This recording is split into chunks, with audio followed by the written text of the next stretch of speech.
Hola chicas, chicos, ¿qué tal? ¿Cómo estáis? Bueno, en el webinar de hoy vamos a hablar de ecografía y ejercicio en el esguince de tobillo, un paso más allá del TheraBand. Yo creo que esto es bastante interesante. Ya está bien de solo utilizar gomas para intentar recuperar lesiones ligamentosas. Hay muchas más estrategias que podemos utilizar para mejorar la función de un paciente que haya sufrido un esguince.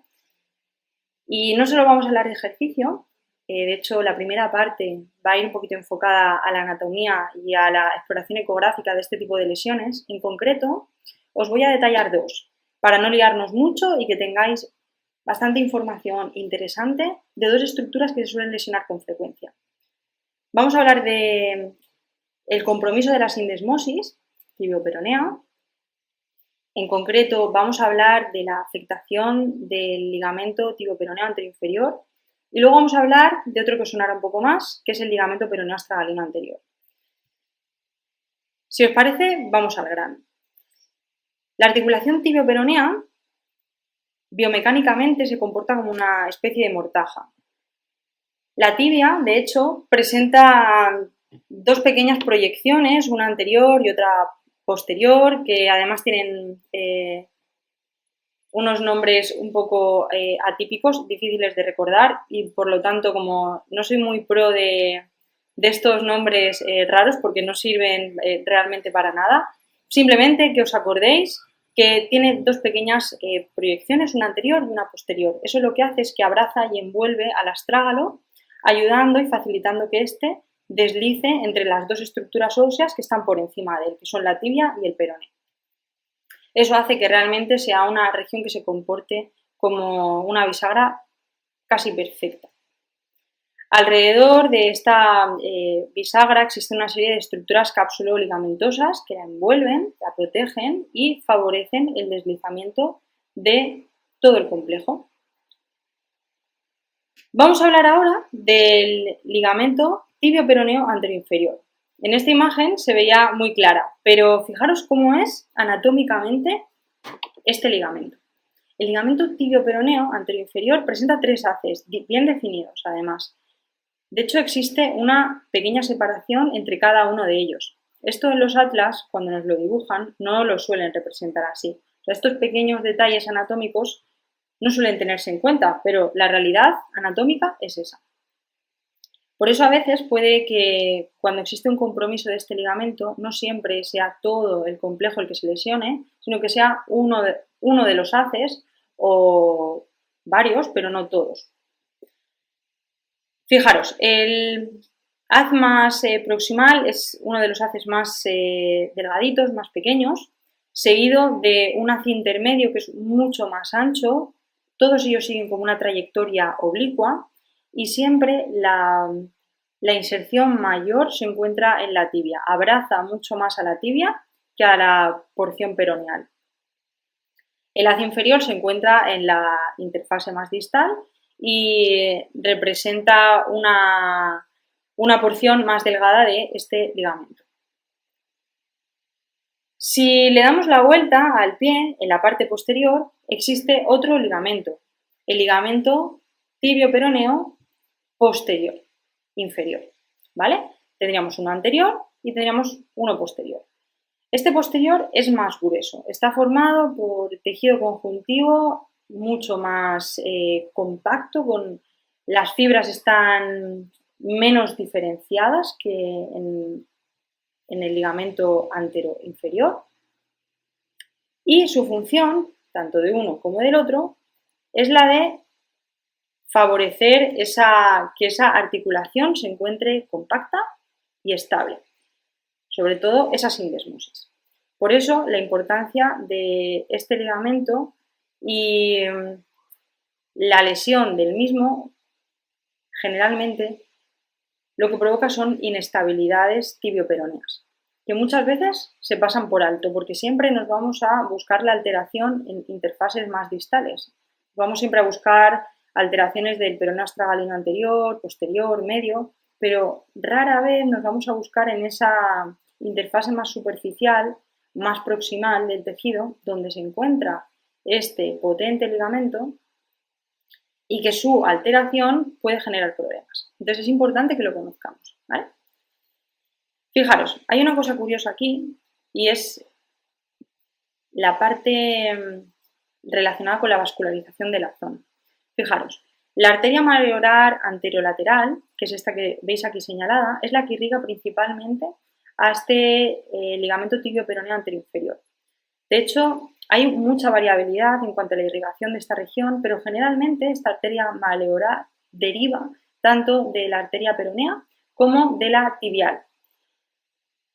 Y estudios recientes han visto que el compromiso de esta arteria maleolar en el mecanismo lesional genera una dificultad importante y un retraso en la reparación del ligamento. Por lo tanto, es importante que esta estructura no se encuentre comprometida cuando ha habido un mecanismo, bueno, ha habido un esguince de este ligamento. Si esa arteria se encuentra intacta, seguramente, por lo que se ha visto, la recuperación sea mucho más rápida. Ahora vamos a hablar de la propia sindesmosis, porque anatómicamente es importante que conozcamos qué es lo que ocurre aquí. Fijaros, aquí tenemos la tibia y el peroné.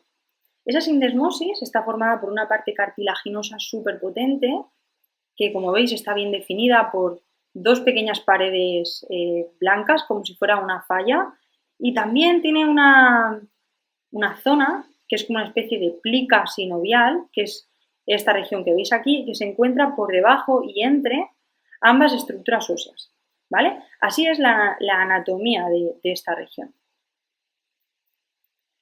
Ahora, en cuanto a lo que es la mortaja, perdón, en cuanto a lo que es la mortaja, hay algunas cosas que tenemos que tener en cuenta, debemos conocer y tenemos que saber.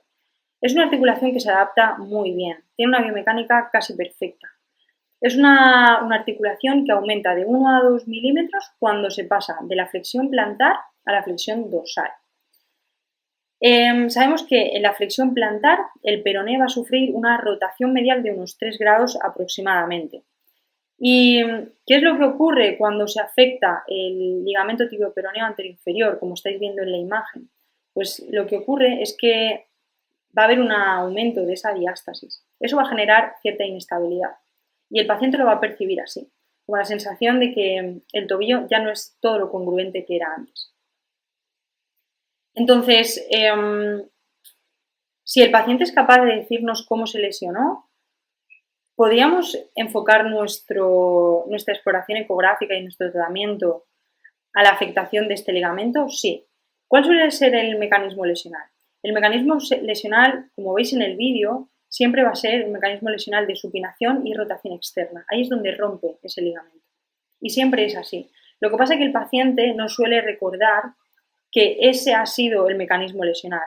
Simplemente nos va a contar que notó un crujido fuerte y que le duele en la parte anterior del pie. Pero fijaros, es un dolor en la parte anterior del pie, no tan lateral como cuando nos lesionamos el peroneo astragalino anterior. La localización del dolor es distinta, el área es distinta.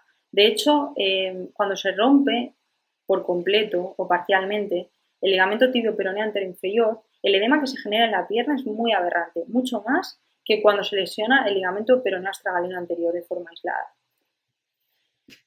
¿Existe alguna prueba que podamos hacer para determinar la afectación de este ligamento? Sí, tenemos dos test principales. Mirad, os enseño el primero.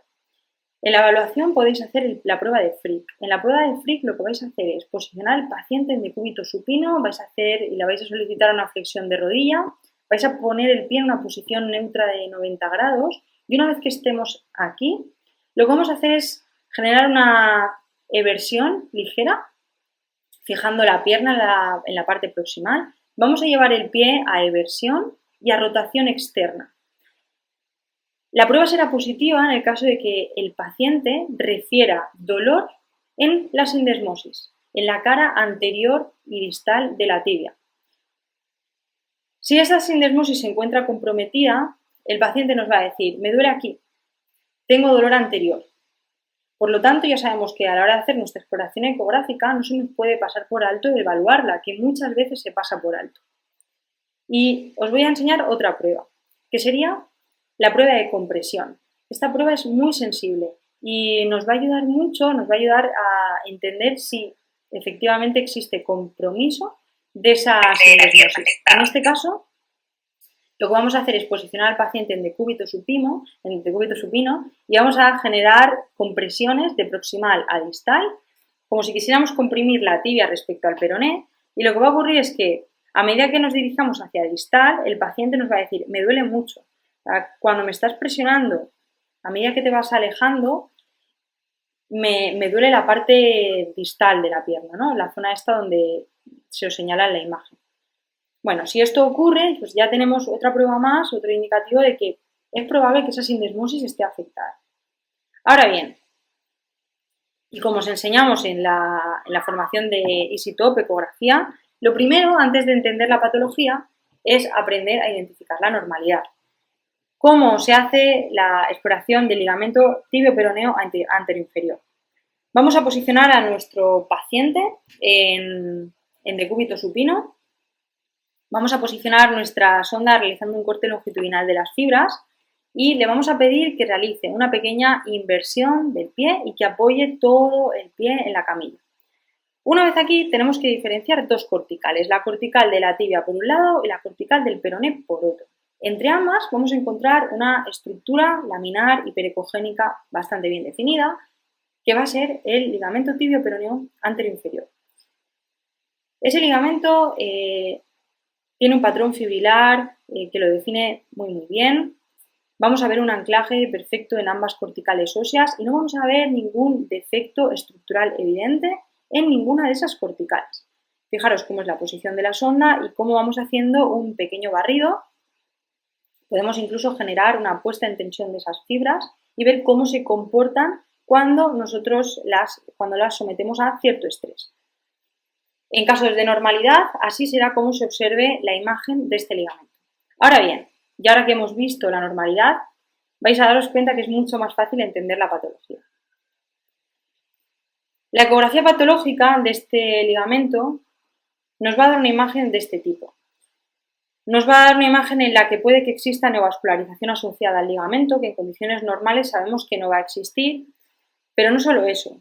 Si ha habido una avulsión de las fibras, lo que vamos a encontrar va a ser deterioros en la cortical, o bien de la tibia o bien del peroné.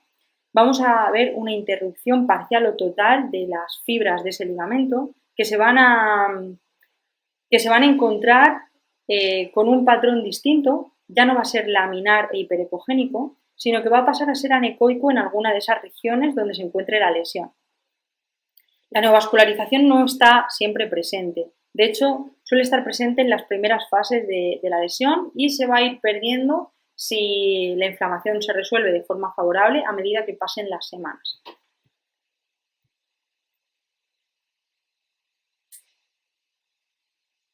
Vale. Así que bueno, aquí tenéis un ejemplo, yo creo que interesante para que sepáis identificar bien una alteración de este ligamento tibio-peroneo anteroinferior. Y ahora os voy a enseñar cómo se exploraría el ligamento peroneo astragalino anterior y cómo se observaría cuando éste se encuentra con una alteración estructural evidente. Fijaros, el ligamento peroneo astragalino anterior, a la hora de explorarlo, vamos a tener en cuenta una posición parecida a la que estábamos utilizando antes para explorar el ligamento tibio-peroneo anteroinferior. En este caso, no vamos a solicitar a nuestro paciente que posicione el pie con una inversión forzada. Vamos a pedir al paciente que esté con una posición neutra, con toda la planta del pie apoyada en la camilla. Y vamos a posicionar nuestra sonda teniendo en cuenta la línea lateral del pie, ¿vale? Vamos a tener en cuenta el maleolo peroneal y vamos a tener en cuenta el astrágalo. Fijaros, si queremos que las fibras del ligamento se visualicen mejor, sí que es interesante que posicionemos, que apliquemos cierta tensión al tejido. Por eso solicitamos una inversión, no tan forzada como antes, pero sí ligera. Va a ser en este punto donde vamos a localizar la cortical del peroné, que es lo que estáis viendo, ¿vale? La cortical del astrágalo y entre medias vamos a ver una estructura laminar con una capita grasa en la interfase profunda en forma de triángulo Y esa estructura laminar hiperecogénica que se encuentra en la interfase superficial, que veis ahí, es el ligamento peroneo astragalino anterior. Veis cómo el ligamento se ancla perfectamente a las dos corticales óseas. No vemos ningún tipo de alteración estructural en ninguna de estas corticales y no existe neovascularización asociada. Tampoco observamos cambios evidentes de edema o cambios estructurales asociados a los tejidos adyacentes. Así es como se observa y cómo se explora el ligamento peroneo astragalino anterior en un paciente sano. Ahora que sabemos cómo se observa ese ligamento en condiciones normales, vamos a ser capaces y vamos a poder identificar mejor la patología. Fijaros, este sería el peroneo astragalino anterior en condiciones normales y cuando este se encuentra afectado, ¿qué es lo que nos vamos a encontrar? Cuando hay una alteración evidente de este ligamento, es muy probable que nos encontremos avulsiones asociadas a alguna de las corticales óseas. Generalmente suele ser el peroné el que más afectación presenta. Y lo que veremos será pues, regiones hiperecogénicas asociadas a esa cortical y un engrosamiento evidente de ese ligamento peroneo astragalino anterior. Ya habíais visto antes que la dimensión del mismo era mucho más estrecha que la que estáis viendo ahora. En un esguince podremos identificar lesiones asociadas intraligamentosas, dependiendo del grado de la lesión, o simplemente pequeños defectos en la cortical, si ha habido cierto arrancamiento o no.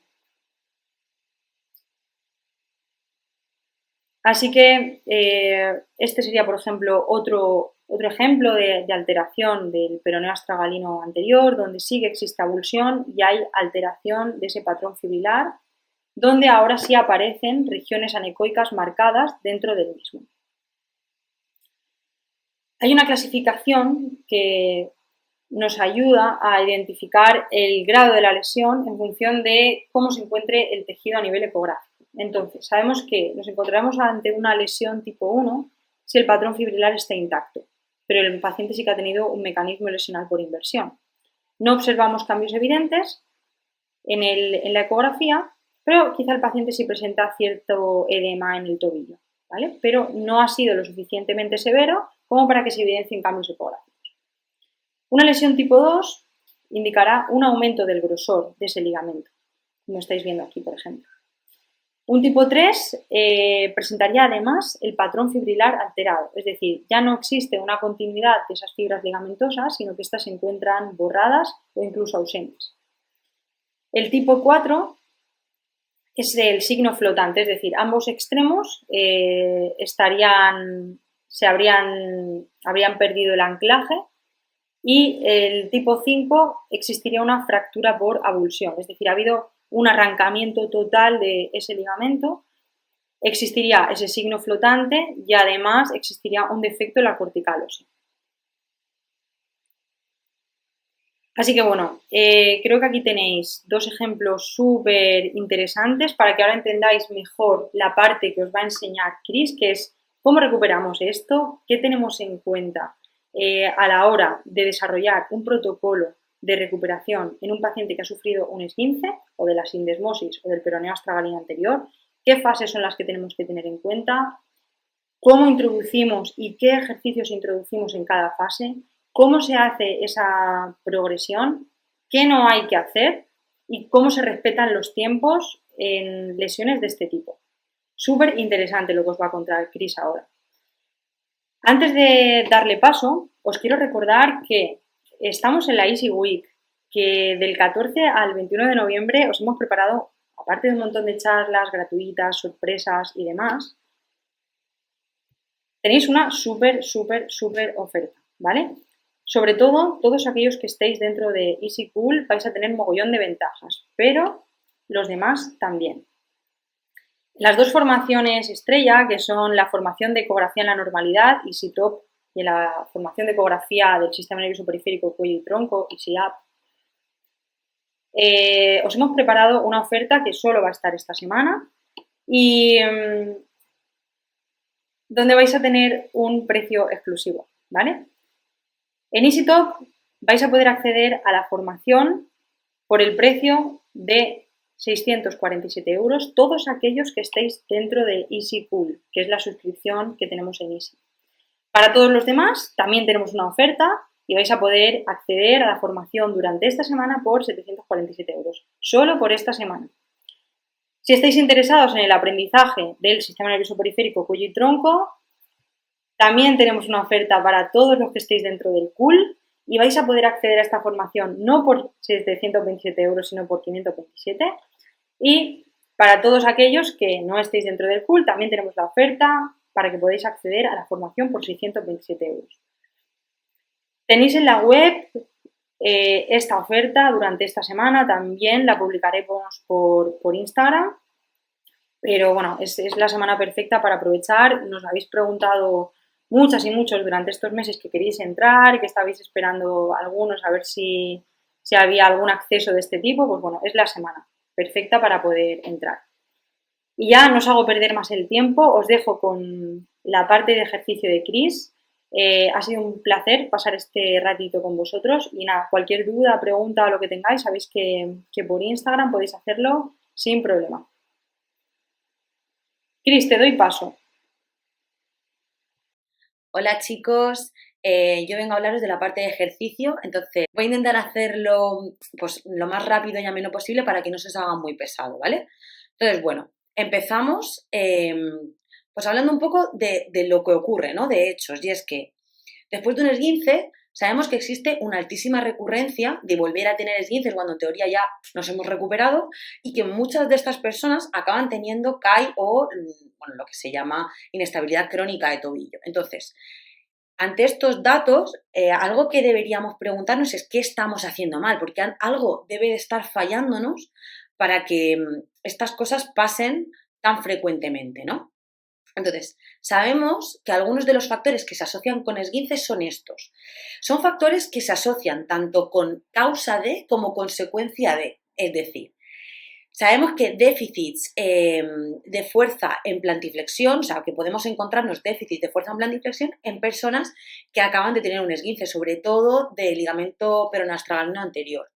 También restricciones o rigidez, pero es que esto puede también ser un factor de riesgo a padecer esguinces, por ejemplo.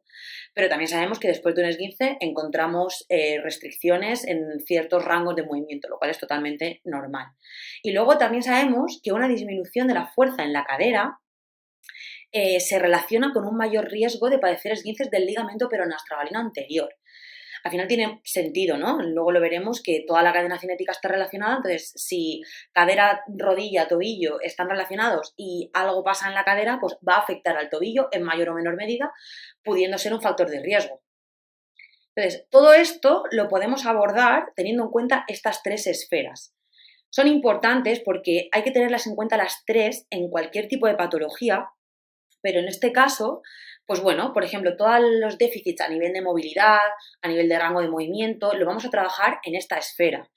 Toda la parte más de equilibrio, parte de propiocepción, la trabajaremos en la esfera de control motor o activación, que también a lo mejor veis en algún sitio.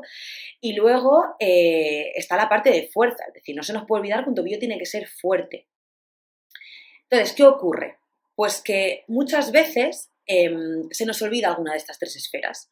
Y pasa, sobre todo en esguinces, pues hacemos mucho que nos centramos en ganar esos rangos de movilidad que están afectados y en trabajar la propiocepción, en trabajar el equilibrio, lo cual está genial, pero se nos olvida que esa articulación tiene que ser fuerte en esas posiciones y que realmente la mejor manera de integrar tanto los nuevos rangos de movimiento como ese control motor que hemos aprendido es mediante la fuerza y a veces se nos olvida. A veces veo que en los programas que hacemos es como que se nos olvida muchas veces por falta de tiempo o por falta de implicación o por lo que sea, ¿no? Pero que hay que tenerla en cuenta porque aprender no es integrar y la fuerza nos ayuda a integrar todo esto. Entonces, errores comunes. Pues algunos de los errores que solemos cometer son, primero, que hacemos secuencias erróneas, llevamos a cabo secuencias erróneas.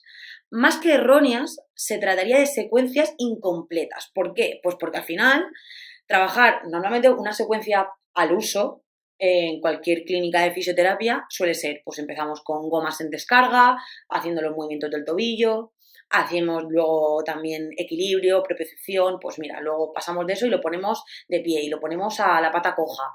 Y al principio está bien, pues le pedimos a lo mejor que cierre los ojos. Si vemos que va sobrado o sobrada, pues oye, le desestabilizamos un pelín, que está genial.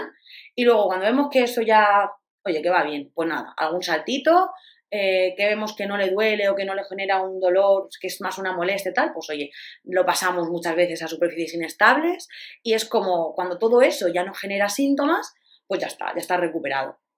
Entonces, no digo que todo esto esté mal, esto está bien, al final en etapas iniciales está espectacular, que está muy bien, pero no es suficiente. Y la prueba está en que, claro, nosotros cuando hemos llegado aquí y no tiene aparentemente una sintomatología mayor que una pequeña molestia, decimos, bueno, pues empieza a entrenar, si es que hace algún tipo de práctica deportiva y, bueno, a poco se te irá pasando. Y muchas veces se va pasando, pero otras muchas no.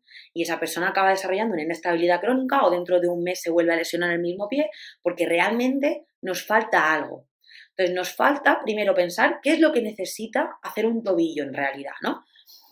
Pues un tobillo tiene que ser funcional. No quería poner esa palabra porque la verdad que está un poco en sobreuso, pero ¿qué quiere decir que un tobillo sea funcional? Pues que tiene que ser capaz de caminar, tienes que poder correr, tienes que poder saltar, tienes que poder transmitir, absorber carga, transmitirla, generarla, tienes que poder decelerar, que lo haces constantemente cuando caminas, por ejemplo, ¿no? Porque es así. Y luego tienes que poder cambiar de dirección y tienes que poder reorganizarte.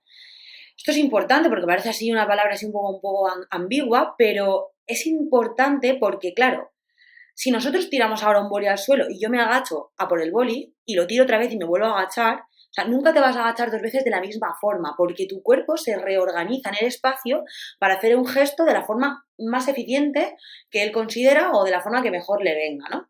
Porque nuestro cuerpo es muy listo. Entonces, claro, tienes que darle la posibilidad a tu cuerpo, en este caso a la articulación del tobillo y toda la cadena cinética, de que se pueda reorganizar en el espacio para que experimente y para que haga los gestos como quiera hacerlos. A ver cómo lo puedo explicar. Imaginaos que pues una persona ha tenido dolor al practicar un gesto en concreto, entonces de forma inconsciente el cuerpo evita, el sistema evita hacer ese gesto, ¿no? Porque lo asocia a dolor, completamente normal. Pero nosotros tenemos que volver a darle la herramienta para que pueda volver a reorganizarse y adquirir esa misma posición o sea, un poco romper esa asociación. Entonces, bueno, eso es un poco a lo que me refería con el organizarse. Y luego, también se nos olvida a veces incluir la cadena cinética, al menos de forma consciente. Porque muchas veces, en el momento en el que ponemos a la persona de pie, ya estamos incluyendo la cadena cinética, pero a veces lo hacemos, pero no conscientemente. Entonces, claro, no podemos olvidarnos de la rodilla y de la cadera, lo que hemos dicho. Cualquier problema en cualquiera de estas dos articulaciones nos puede afectar en el pie en mayor o menor medida.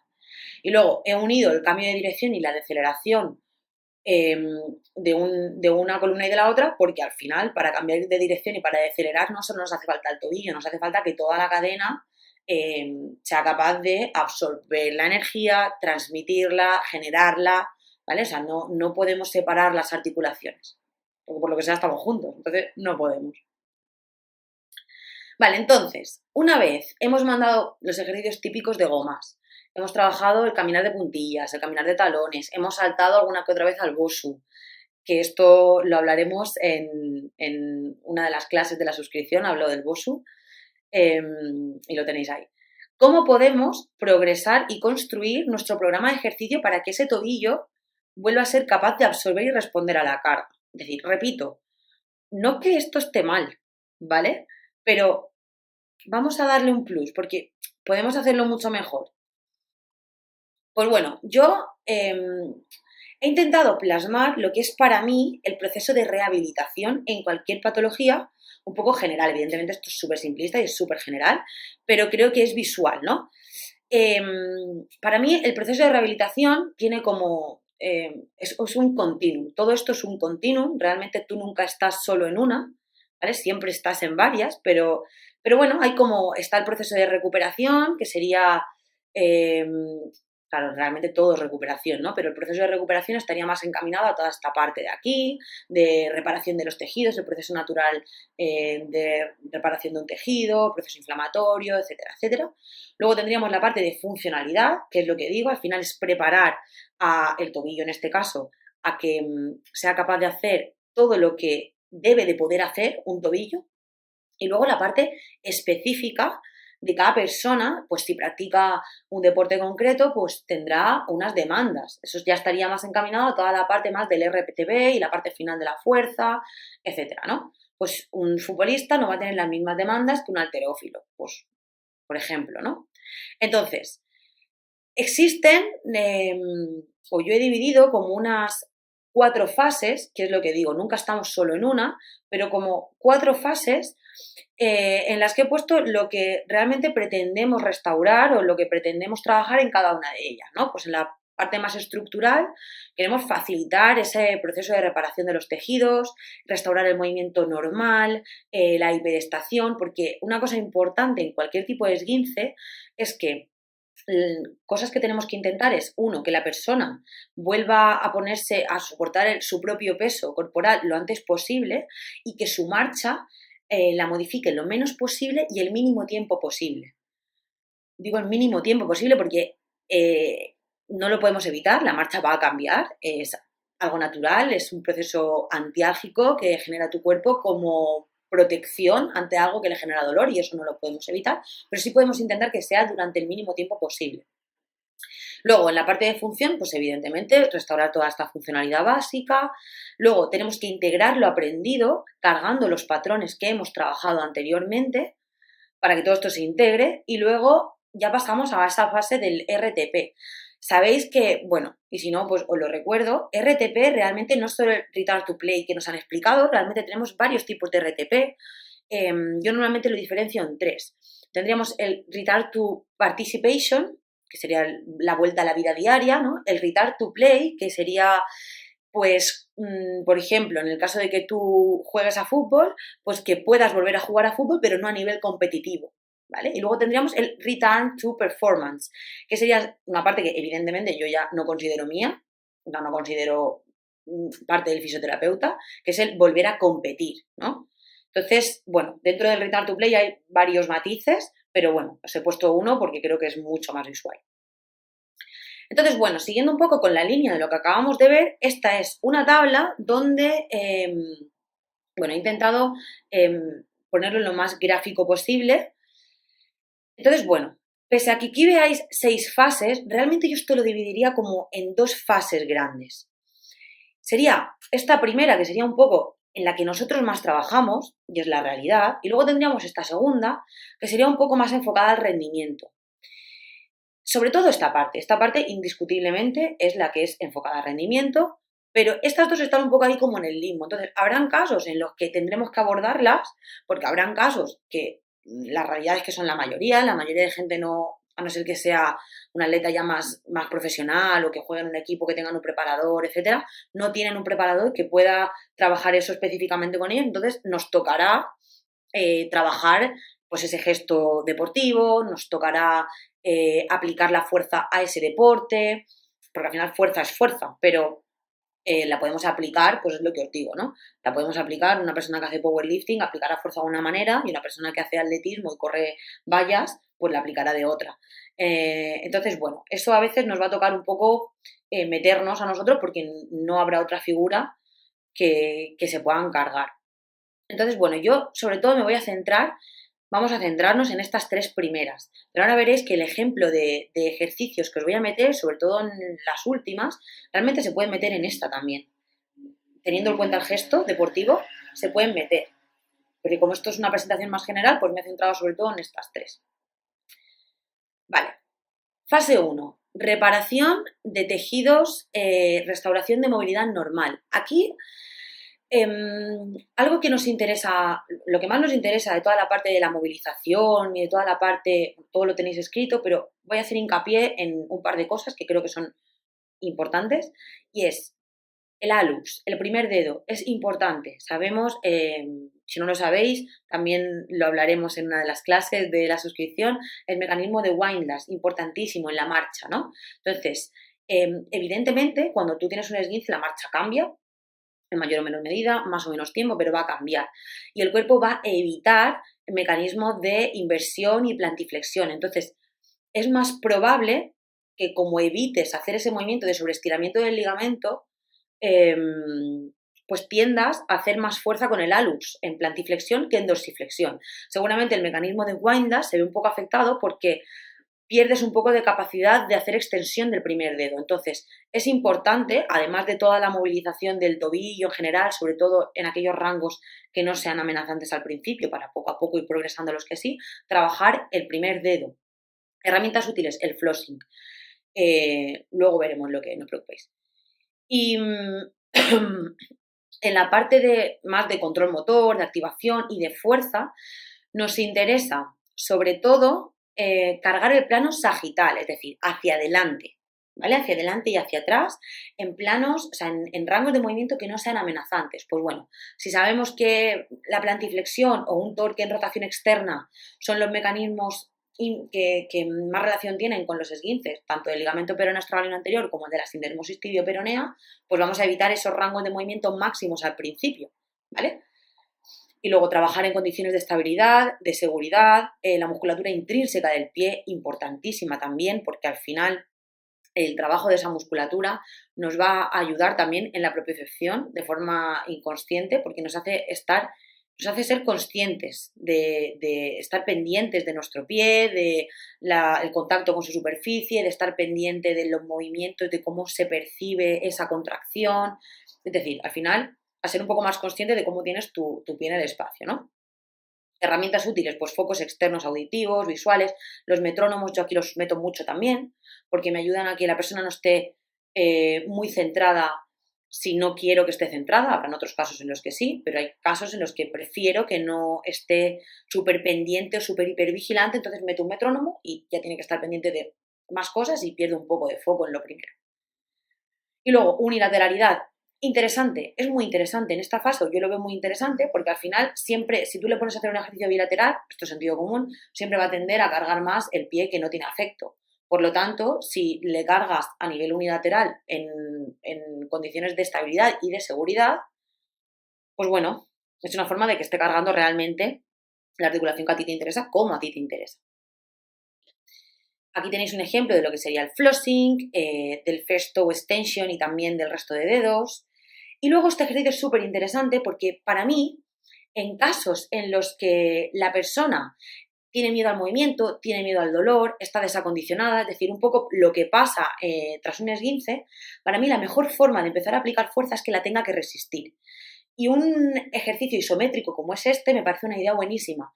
Entonces, aquí la persona está evitando que la goma le eleve el pie, le haga una dorsiflexión de tobillo. Entonces, estás haciendo un isométrico de plantiflexión al mismo tiempo que estás cargando toda la articulación y me parece súper interesante.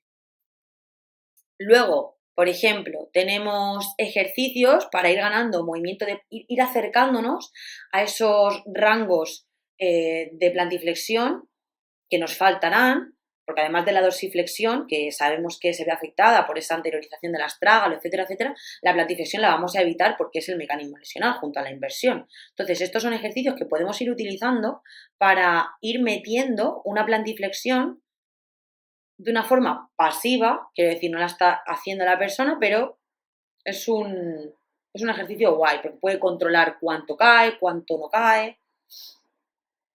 Vale.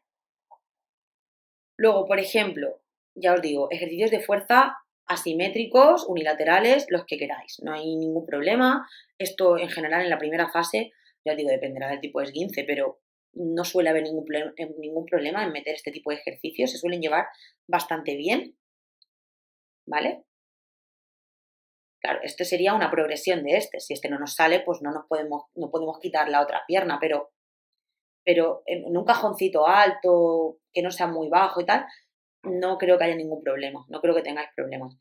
Y luego este ejercicio, que es el ejercicio típico, ¿no?, de posteriorización del astrágalo y de ganar rango de movimiento en dorsiflexión de tobillo. Y luego, ahí está, la subida, A lo mejor la podemos hacer en esta primera fase, a lo mejor no pasa nada, pero es una forma súper buena de cargar ese nuevo patrón, o sea, de cargar ese nuevo rango de movimiento que hemos ganado, ¿vale? Lo que hemos recuperado si ya lo teníamos antes. Vale. En la segunda fase tenemos que restaurar la función. Entonces, pues evidentemente aquí seguimos trabajando si es que falta algo por trabajar, que siempre hay cosas por mejorar. Y luego, sobre todo, me interesa que en la parte de integración, en la parte de fuerza, trabajemos en plano frontal, es decir, que experimentemos nuevos planos de movimiento, pues sobre todo ejercicios hacia lateral, sentadillas laterales, en estático, que no haya todavía una deceleración si no queremos incluirla porque la persona no puede. Y luego trabajar en la parte de control motor y de activación, los últimos rangos de plantiflexión, ahora veremos herramientas para poder meterlos, desequilibrios controlados en superficies estables, pues por ejemplo, eso, darle algún pequeño empujoncito, pero esto son cosas que todos solemos hacer. CARS son rotaciones articulares controladas. Entonces, esto es simplemente que la persona haga el movimiento de rotación del tobillo hacia los movimientos que a nosotros nos interese en descarga, ¿vale? Y luego herramientas útiles, pues cuñas, focos externos, cuñas o cualquier otra herramienta que nos ayude a modificar ese rango de movimiento, a ese ROM. Vale, aquí lo que he dicho, control de la fase excéntrica, que es decir, tenemos que trabajar esa desaceleración y meter el plano frontal. Entonces, herramientas útiles en RNT, lo vamos a ver ahora. Mirad, este es un ejercicio para ganar últimos grados de plantiflexión activos. Pones a la persona encima de una cuña como esta, entonces ya parte, o sea, si tiene todo el pie, partiría ya de cierta plantiflexión, ¿vale? Entonces tú desde ahí le pides que se ponga de puntillas y como ya parte de cierta plantiflexión, pues siempre será un poquito más de lo que haría desde el suelo, desde 90 grados. Inversión heel raise. Este es un ejercicio también interesante porque tú colocas a la persona con el pie en la cuña, ¿no? Posicionado en una posición, valga la redundancia, está en una posición de inversión y desde esa posición de inversión le pides que se ponga de puntilla y que cargue el peso en el hallux. De forma que si lo hacéis, notaréis que trabajan un montón los estabilizadores laterales, en este caso los peroneos. Ya estamos metiendo plano frontal sin dinamismo, digamos, ¿no? Y luego, control de la fase excéntrica, también súper interesante. Parece súper agresivo el ejercicio, pero en realidad no vais a tener problema en hacerlo, ¿eh? Es más el miedo que hay al principio que lo que realmente luego la sintomatología que hay. Y es un ejercicio muy bueno para aprender ya a decelerar. Pues si tuviera que correr, si tuviera que saltar, lo que sea. Vale. Mirad, el RNT que os digo, ¿no? Yo aquí genero una fuerza que me lleva hacia allá. Entonces, de forma que no me va a quedar otra que hacer fuerza hacia el otro lado para no caerme. En este caso van a estabilizar mucho los estabilizadores laterales otra vez. Estamos metiendo plano frontal. Mirad, lo puedes meter con mancuernas o sin mancuernas, ¿eh? No hay ningún problema. A mí me costaba, ¿eh? A mí me costaba hacerlo. De verdad es más duro de lo que parece. ¿Vale? Y luego, por ejemplo, pues cualquier peso muerto. Cualquier peso muerto que vaya dirigiéndose a la unilateralidad nos va a servir también. En este caso es en Staggered, que se llama, bueno, lo he pronunciado fatal, pero, ¿vale? Sería como una regresión antes de soltar la pierna entera, ¿no? Y hacer el peso muerto a una pierna. Vale. Y luego, en la última fase, ya tenemos que integrar lo aprendido. Entonces, ¿esto cómo lo hacemos? Pues ya en el trabajo de movilización tenemos que centrarnos en no perder todo lo que hemos ganado y, bueno, en caso de que hubiera alguna limitación todavía, pues seguir trabajándola. En la parte de control y de activación, vamos a intentar trabajar, igual que antes hemos empezado a trabajar los planos rotacionales, ¿no?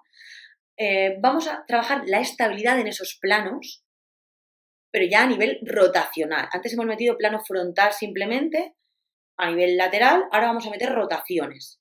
Súper interesante en esguinces de la sindesmosis, ¿vale? Sobre todo en torques de rotación externa. Y luego, aterrizajes, absorción de fuerzas, que esto sí que se hace.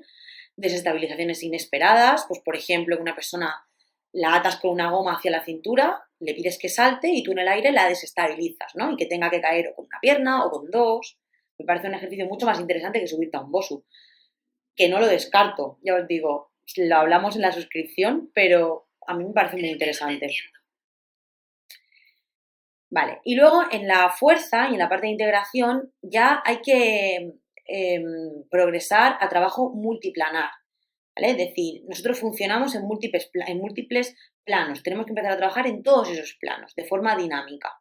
Entonces, bueno, pues vamos a ver cómo lo hacemos. Por ejemplo, mirad, aquí tenemos diferentes tipos de isométricos. Esto, por ejemplo, es un isométrico, a ver, ¿cuál era este? Vale, esto es un iso hold, pero en el que estamos metiendo explosividad y reactividad a nivel de miembro superior, entonces te está desestabilizando al mismo tiempo que tú tienes que mantenerte en isométrico. Vale. Uy. Plano rotacional, ¿eh? Esto es plano rotacional a tope. Vale, esto es un ISO, ¿cuál era este? No sé si era el ISO switch. Sí, ISO switch. Le tienes que pedir a la persona que cambie de pie y que se quede clavado. Yo me podría clavar bastante más, ¿eh? Exactamente, lo puedes hacer en un tiempo, lo puedes hacer en 2 tiempos seguidos. Vale. No hace falta que sea de puntillas. Esto lo podemos hacer simplemente con todo el pie en apoyo y no habría ningún problema, ¿eh? Luego, por ejemplo, el press pull-off es un ejercicio que diréis, ¿qué hace esto aquí? Un ejercicio de core. Pues bueno, porque es un ejercicio que al final lo que hace es intentar, como que te lleva el centro de gravedad hacia un lado y te obliga a estabilizar con toda la cadena, con todo el subsistema lateral. Entonces, me parece también un ejercicio interesante. Que no, o sea, que a veces no se nos ocurren estas cosas, pero es que este tipo de ejercicios también tienen cabida, ¿eh? Además de que estás trabajando a nivel de todo el cuerpo, estás trabajando core, es súper completo. Y luego este simplemente es llevar algo exactamente de un lado hacia el otro, lo mismo. No hace falta que sea de puntillas, puede ser con toda la superficie apoyada y no habría ningún problema tampoco, ¿eh? ¿Vale? Vale. Lo mismo, este es el mismo ejercicio que estábamos haciendo, pasa es que esto es una paciente real que yo tenía, que era bailarina, y tenía un esguince de la sindesmosis. Entonces estábamos metiendo mucho trabajo en planos rotacionales. Luego, por ejemplo, pliometría con cambio de plano. Yo aquí directamente os meto pliometría un poco distinta, ¿no? Porque los típicos aterrizajes y saltos y tal, yo sé que esto ya lo hacemos todos. Igual esto también, ¿eh? Pero bueno, yo lo meto y si no, pues ya tenéis unas ideas nuevas. Aquí la persona lo que está haciendo es salta hacia adelante en plano sagital y es como que aterriza en plano lateral. Cambia de plano, o sea, cambia de plano sagital a plano frontal en el mismo movimiento. Cuanto más rápido lo hagas y cuantas más veces, cuanto más expongas a ese sistema neuromuscular a un gesto concreto, más rápido va a poder responder y más herramientas va a tener para responder. Esto es neuroplasticidad. Lo que pasa es que yo no quería utilizar esa palabra porque está súper en sobreuso ahora mismo, pero en realidad que tu sistema pueda responder de forma más eficiente, que tenga más formas para responder o más rápido, son cambios a nivel de la neuroplasticidad, son cambios neuroplásticos. Luego, por ejemplo, reactividad en cambio de plano. A ver. Vale, buenísimo. Este ejercicio es un ISO switch y lo mismo. Cambias de plano sagital a plano frontal. Exactamente. Son duros estos ejercicios, ¿eh? No son para hacer con todo el mundo, pero bueno, son ideas para que las tengáis ahí. ¿Vale?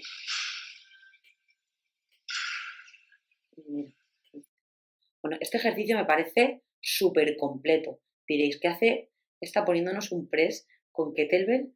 Bueno, pues es un ejercicio en el que estás trabajando, tanto en este como en este, estás trabajando la cadera, por esto que veíamos de que falta de fuerza y de capacidad de estabilización en la cadera se relaciona con mayor factor de riesgo de padecer esguinces en ligamento peroneostragalino anterior. Pues así, para mi gusto, estás trabajando realmente el glúteo como trabaja en la vida real. Tú no vas por la vida haciendo abducciones con las piernas, no vas haciendo, a no ser que quieras irte a la hipertrofia, tal que es otro mundo, yo ahí no me meto, pero a nivel funcional, realmente un glúteo como mejor funciona o cuando realmente está funcionando más es cuando caminamos y cuando caminas es pasar de una pierna a otra. De hecho, el test que nosotros hacemos es el test de Trendelenburg, ¿no? Para saber si el glúteo medio está bien o si no. Entonces, trabajar esto me parece de las formas más funcionales que tenemos de trabajar el glúteo. Y aquí estás trabajando glúteo, estás trabajando estabilidad en apoyo monopodal y estás trabajando un empuje vertical, súper completo. Igual no hace falta que sea tan completo, pero me parece una opción totalmente válida. Además, le están metiendo un foco externo, tanto aquí como aquí, porque está pendiente de la kettlebell. Mira, a mí, por ejemplo, aquí no me sale. Está pendiente de la kettlebell y no está tan pendiente del pie, que tiene que ir estabilizando. ¿Veis? Mirad a mí cómo me baila. Vale. Y bueno, y ya está. Por último, pues decir que básicamente lo que nosotros hacemos es utilizar los principios de entrenamiento a nuestro favor para ayudar a los tejidos y al resto de estructuras que puedan haberse visto afectadas a sanar, a restaurar su función y a crear nuevas adaptaciones que supongan una mejora tanto en su vida diaria como en su actividad deportiva, si es que la hay, que no siempre la habrá. Pero bueno, esto es todo, chicos. Espero que os haya gustado.